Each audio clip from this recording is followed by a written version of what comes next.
Hey everybody, Scout Crafty here again. Mishmash Monday. Hope you had a great weekend. And hopefully for the next 15 minutes or so, I will take your mind away from the current events, as turbulent as they might be, and bring you into an area of bliss, into my shop where we will restore a tool and talk a little bit about tools. And I got a good one planned today. And let's get right to it. Let me show you what we got. Okay, now on Friday, I was talking about some of the viewer gifts, and there were two people I intentionally left out because I knew I was going to do their projects this week, and this is one of them. This is another package by Joel Jacobson out of McLean, Virginia. And Joel sent these great assortment of tools back in November. But let me show you some of these great things. And the reason I'm showing it to you now is because, like I said, we're going to pick one of these to do on Wednesday. And actually, you're going to pick it out. So leave in the comments which one of these you, except for this one. Don't pick this one yet, because this is an Eagle 66 oil can. You can see it's a little dented up, and I right now I don't have the skill set to take those dents out, but we will get to that somehow or another. But as far as the rest of the tools, let me show you what they are. We have a couple nice set of pliers. We have these Try-Ons here, large. Now this has I never liked this plastic dip handle for this reason, because they do, and there looks like embellishment under here anyway. So I don't know who made these. I never heard of them, but that's a nice set. CT always made fantastic pliers. CT come, and look at how nice and narrowly thin these are with the nice embellishment. Let's look. We got three beautiful screwdrivers here. We have a small perfect handle here. Nice loose handles. Oh, look at this. That's one thing we love about wood handles on a screwdriver. They really perform. Another one. And now the people that know me know that as much as I like restoring and doing these screwdrivers for the way they look, wood and steel never mix. Remember that. Wood and steel never, this is always a problem. And people say, oh, they were, but remember this one here. We did this once before. This monster of a screw. It's got the telltale loose screwdriver handles, but they are in nice shape, except for the fact that they're loose. Again, beautiful type screwdriver. We have an awl. Now we have a offset wrench, and then we have a superior. Can you imagine if this thing could talk? You know what? Who knows where this thing was and how many meals this thing prepared. So anyway, think about which one of these you would like me to do for Wednesday. I will leave it up to you, and we will pick one and do it up nice. Last up on that package was this blacksmith-made, looks like a drill, right? Like a push drill or something, and it's a blacksmith-made heavy piece of some kind of iron or something. You could see it's kind of a primitive-looking thing, but you see here, it's stamped out. It looks like 15/16, right? If that's true, I don't know how, maybe this is 15/16. I don't know. But anyway, again, thanks, Joel, and pick out which one you want me to do. Okay, for today's project, this comes from a good friend of the show for a long time, buddy Abe Elias, probably the most famous knife maker up in Canada. We all know and love Abe. Abe sent this in a while back, and there's a few nice things here that I want to talk about, and then we're going to restore one of these. I think we're going to do this one today because I did one before, but I sent it back and to Abe, and this one it's a Canadian-made adjustable wrench, and we will talk about this in a moment. But first, let's get to some of the other cool stuff. He sent this cool wrench because this one here. This is the kind of wrench that whenever you get, look at it, it's smooth, it's workable, there's nothing, the handles are tight. But if you want to restore this wrench, you could do a cleanup where you take it to the wire brush and you call it done. It's a cleanup, and everything would be fine. But if you want to restore this and go over the top, and that's something I have to tell you. I was looking at some of my early work. I'm going to be redoing some of my early restorations I did, because I was telling my girlfriend, I said, I can't live with it. I think I've kind of stepped it up in what I'm doing now, and I'm better than I was when I first started. And I was looking at some of my older restorations, and there's a couple pit marks and things like that I must have let go. And I can't deal with that now. So I got to redo them because I cannot have something that I did, especially if I want to, associate it with the channel. So anything I do, I'm going to try and do over the top from now on. So this one here, this one's a Canadian made a wrench, and again, you don't see too many of these, especially in the States, but I'd like to do this one over. But this is a big job because you got to there's a pin here that holds the handle on, and so that's another job. If you'd like to see that done, let me know. He sent this nice gray, again, a Canadian wrench, a gray alloy wrench, and this one here is 13/16 combination wrench. This here, he said, because this is a Stanley Sweetheart. Now, this is the 175th anniversary. You can see, limited edition. You could still get these. It's a 10-foot rule. They sell them on Amazon and other places. Stanley, that was Stanley Works, but we call it the Sweetheart because it's got the heart. Just a beautiful ruler, because this is how they would use years ago. You would take it like this, put it in your hand, and then you would just pinch it with your fingers. And there's, no buttons. It was simple. And this is just beautiful, well made. These are really nice. If you can pick one of these up, get them before you don't find them anymore. Stanley Sweetheart 175th ruler. And last up, he sent this really cool Archimedes pin drill, if you ever seen one of these before, if you haven't, let me show you how this works, because this is, a lot of people don't know, the Archimedes type screw where you push this down, it spins it. Let me show you how this works. Okay, when you have these Archimedes type screws, this is here is your chuck over here, okay, more or less, and it's a collet, okay. This is called a collet. Now, it comes with two different collets, and you place the collet in here, and then you would place your collet screw over it here that will tighten it down. Now, you can see the hole as you're tightening it, the hole gets smaller and smaller. And that's how you can decide that this one here is for larger ones, this one here is for smaller ones. Now, when you get into the real small drill bits, they come number size, okay? You can see this is 52, 55, and so here we go. I'm going to take a number 52 drill, okay? This is a very small one. We're going to place it into here, into the collet, and then we're going to spin this here until it tightens up. And you got to give it a good snugging up, okay? Now that's solid. That's in there. Now what you want to do is this here is swivel. You see that swivels on here? You want to put pressure on this and then move this up and down. Now, unlike a regular drill that keeps spinning in one rotation, the Archimedes drills, they go back and forth. But that's okay because it will get through the whatever you're working at. Now, this isn't made to go through a 2x4. Pin vices or whatever. It's made for like small sheet metal, small pieces of wood, things like that. Or like if you were dealing with a piece of plastic or something, you want to put a hole in it. What you would do is you would take the drill like this. I'm going to lower the camera so you can see, and then spin this up and down. Okay, like we want to cut through this small piece of plastic. It could be sheet metal, it could be brass, whatever. We're going to put our finger on top here, the swivel, and what we're going to do is we're going to bring this up and down like this and let the drill do the work. You can see the drill's cutting through that plastic, and there we are, we're through. Okay, and we're into the water actually. So you see how that worked. And this is what, and if you had to do, like I said, brass, bronze, sheet metal, watchmakers, things like that, it's a quick and easy way. You can see it goes through quite easily. And again, you have a sharp drill bit, makes nice holes. These are very interesting Archimedes pin drill.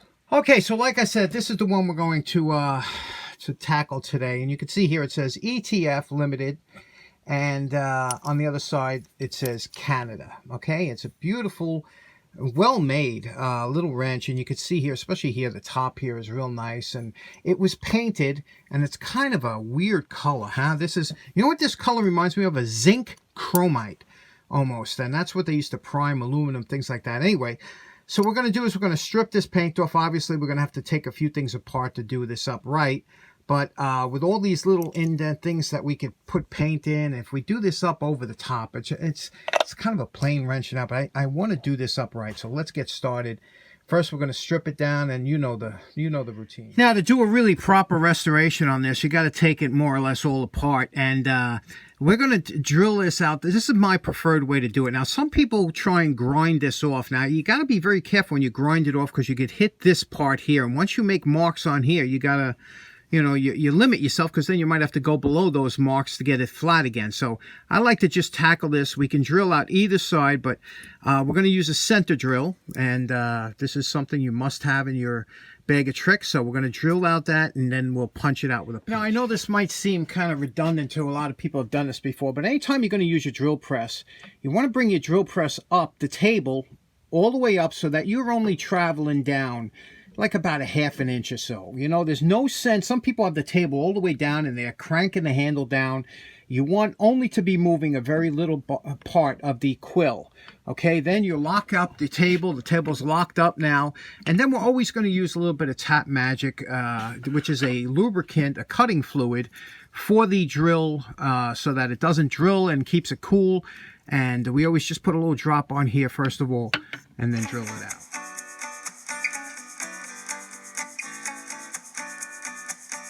Okay, now that we center drilled that, you see that? We center drilled that rivet there. Now what we're going to do, we switch to a regular drill bit. We're going to finish, take off that crown there. And again, using cutting fluid. And again, we reposition the table so we only have about a ½ inch of travel.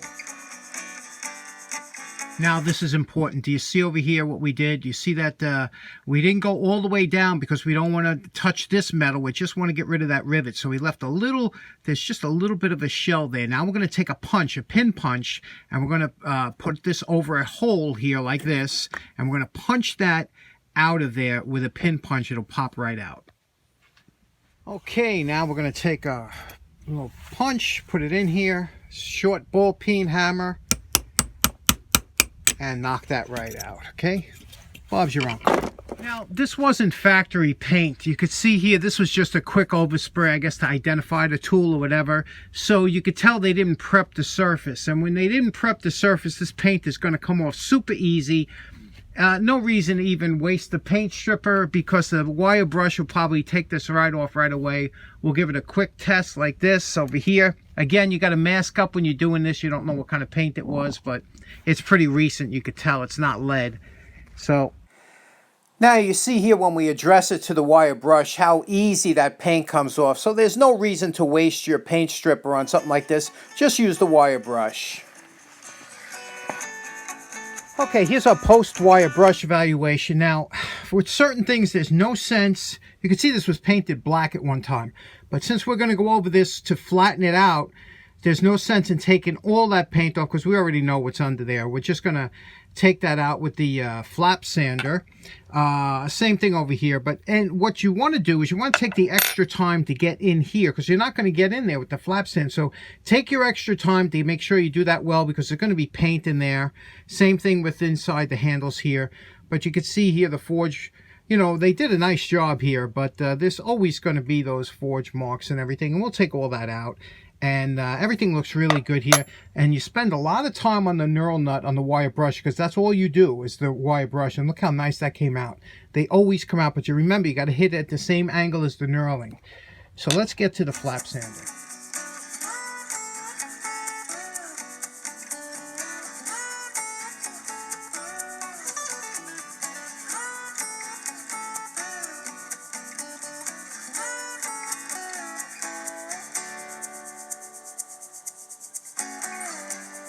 Okay, here's our initial flap sander grind. You see we take off most of the pitting and everything and the forge lines and whatnot. Now we refine that with the belt sander. Same thing here. You can see I slipped a little bit over here, but that'll all come out with the... Now, I did find one little inclusion. See that? That's a little pocket there. That's a little defect in the casting, but that's okay. And then here, you see here we did around here, got this. Now we refine this with the belt sander. And then we're going to have to make that pin, remake that pin. Now, here we've gone through everything with the 2 belts on the belt sander to get it down to here. Now, you still see some micro scratches here. Again, it's pretty nice, but now what we're going to do is we're going to blend them in with the fiber wheel, okay? Now, if you look up here, you can see here, like there's some where the scratch, because you can't really get everywhere with this. So now we're going to blend all this in, and then we're going to polish it. And those two steps will also see, it has a nice shine to it, right? But again, when you see that shine, you also see some scratches. And, you know, we're going to satin it out a little bit and give it a softer look, and also give it a deep polish. So give it a nice luster so it looks nice.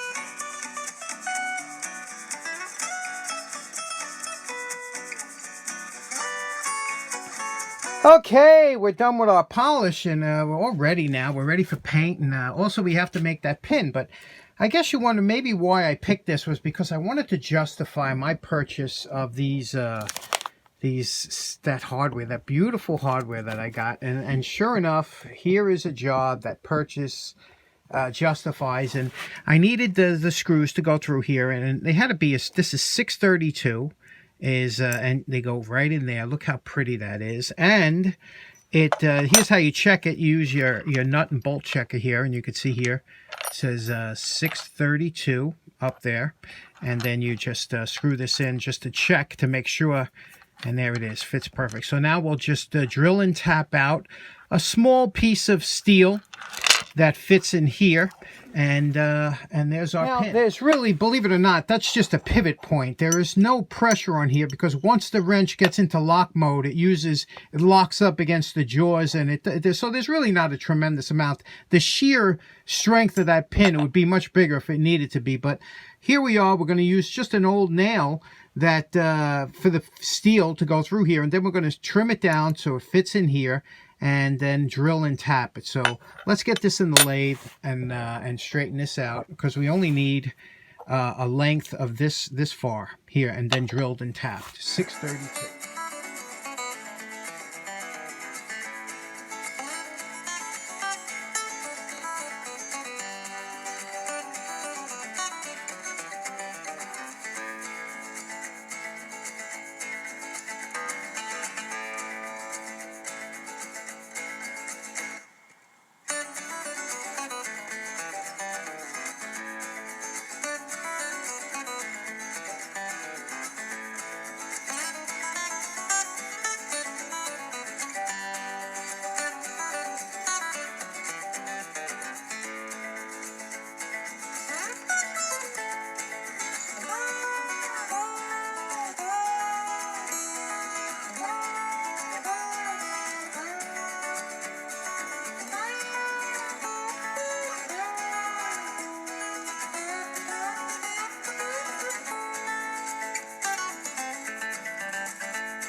Okay, now we made the little part here. Now, if you were so inclined, you could leave the head of the nail on and just tap one side. So this will go into here now, as you can see, and we have it just at the right size here, that it's not over. And then we take this one here and we put this in this side, and there we have it. But like I said, you could leave the head of the nail on, so that. But I like the look of these screws on both sides, and the screw has to be small enough that they don't meet in the middle. And there we go. We have the two. These are almost like a oval head screw. They're very, you don't see these too often, but it's a nice look for this wrench. And now we'll clean them up. We got to comet all the insides, and then we'll add some paint, have some lunch. We should be finishing. Now, you know my favorite part. Remember what this wrench looked like before we started. And we're calling this project done. Very interesting wrench, this wrench. ETF Ltd. You could see here. ETF Ltd. was a family-owned business, and it stood for Engineering Tool and Forging Limited. And it was started by a gentleman by the name of C. Bruce Hill. And it was in business from 1932 to 1965. It was a small business, Canadian, obviously. And they made quite a bit of tools. They made these Stilton wrenches. They made open-end wrenches. They made snips. They made all kinds of tools, and high quality. And you don't see too many of them around today. But, okay, so here's what we did with this one. We It's kind of a tribute wrench to the company. You can see we did it in the traditional red. Here's a picture of what the wrench looked like new. You could see they just sprayed red on the kind of bottom half of it, and that's what they did with a lot of their tools. But we took it a little bit over the top here, and red on the inside here, red where it says Canada, ETF tools, and same thing here. This is all baked on enamel, Rust-Oleum, polished everything, especially the top here. Remember that? I always love, look at that. That looks so nice, doesn't it? And of course it is just buttery smooth, and it's you know, it's a Stilton wrench, and we did our little screw fix here. I'm really happy with this wrench, and I know you know, Abe, he had sent another one. Abe has a bunch of Canadian tools, obviously, because he's a tool collector and he does restorations, but he also has a lot from just being around the area up there. But he spends a lot of time in the States too, so he has a big collection. So Abe, thanks very much for this. I really appreciate it. I hope you all enjoyed this one. This is a lot of fun, this one. So in closing, I want to say special thanks to Joel Jacobson for sending in the original package. And don't forget, put down in the, if you have any preference of a tool from Joel's collection that you want to see me restore by Wednesday, just drop that in the comments below. And again, special thanks to Abe for sending in another great package, another great submissions for the show. And thanks to all of you. I know this is a little bit long. Hope you have a great day. Take care now. Bye-bye.